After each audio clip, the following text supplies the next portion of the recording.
morning guys, kasabong Luzon Bis, minabang na sa inyo ating mga followers, ating mga viewers, ating subscribers dito sa ating channel YouTube Kasabong TV. Sa umaga na ito ngayon, magbigay naman kong kunting tips sa inyong mga baguhan pa lang na nagsimulang nag-alagag manok ng papalahi tulad ko.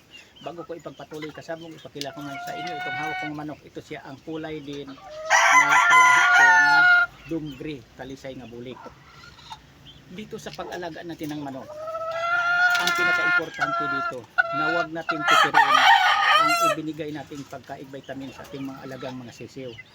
Parang healthy, malusog na masiglakihan, madali lang ding mababawi natin ang ating ginagawa. Kapag mabilis masiglakihan ang ating mga alagang mga sisiw na hindi natin itinipid, madali lang na mababawi natin ang ating ginagastos. Kumikita pa tayo sa ating mga alagang manok kung makapagbinta tayo.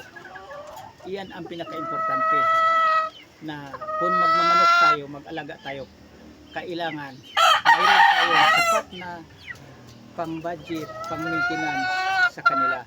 Kasi binibili natin ang kinakain nila sa araw-araw na ibinibigay natin.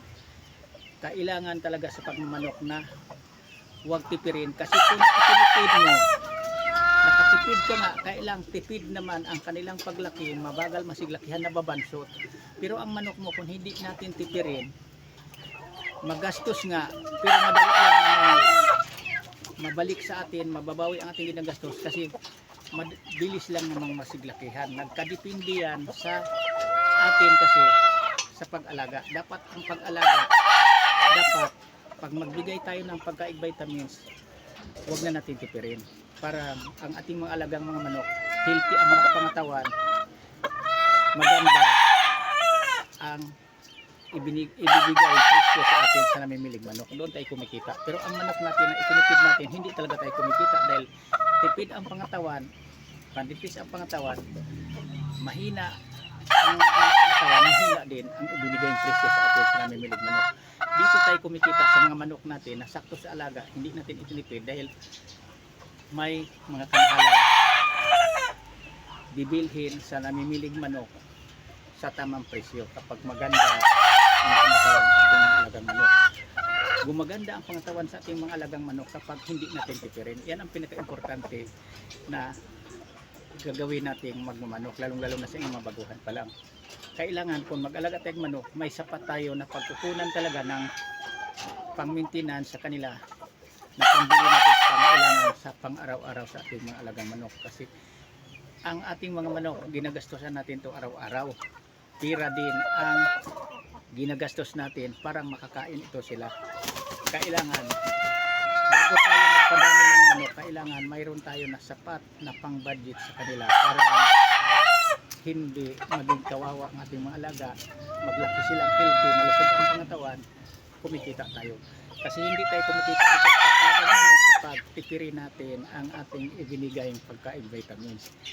Kapag manok kasi, kailangan dito alagaan mo ng maayos.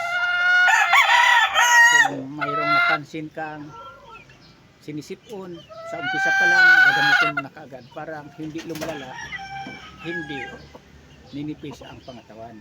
Kasi kung ang alaga mo naman, pabayaan mo lang yan, kahit napansin mo na may sakit, may sipon, hindi mo agad-agad gagamitin, lalala yan, papayat na papayat yan, matagal pa yan bago makarecover.